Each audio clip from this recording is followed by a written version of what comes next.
കേരളം കടത്തിലാണ്, സർക്കാർ കടത്തിലാണ്, കോർപ്പറേഷൻ കടത്തിലാണ് എന്നൊന്നും പറയാൻ ഇപ്പം ഈ കോൺട്രാക്ടർക്ക് അവകാശമില്ല. കാരണം ഇവർക്ക് ഫണ്ട് ഓൾറെഡി കൊടുത്തിട്ടേക്കണത്. അപ്പോൾ ഉദ്യോഗസ്ഥരും കോൺട്രാക്ടറും കാണിക്കുന്ന അനാസ്ഥ. അങ്ങനെ കോൺട്രാക്ടർ ലൈസൻസ് കട്ട് ചെയ്ത് കളയുന്നു. 3 മാസത്തിനുള്ളിൽ ചെയ്യേണ്ട പണി 1-1.5 കൊല്ലത്തോളമൊക്കെ ഇടുക എന്ന് പറഞ്ഞു കഴിഞ്ഞാൽ ലൈസൻസ് കട്ട് ചെയ്ത് കളയുന്നവരെയൊക്കെ അതല്ലേ വേണ്ടത്?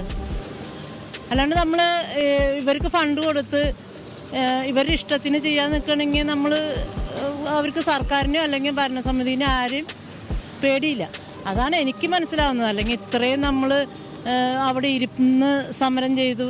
ഇനി വെയിൽ കാണട്ടെ എന്നാണ് പറഞ്ഞേക്കണേ. വെയിൽ ഒരു 2-3 ദിവസം വെയിൽ കണ്ടിട്ട് ഇവർ ഈ ഒരു റോഡ് നന്നാക്കിയില്ലെങ്കിൽ അടുത്ത നല്ലൊരു സമരമുറയായിട്ട് ഞാൻ വരും.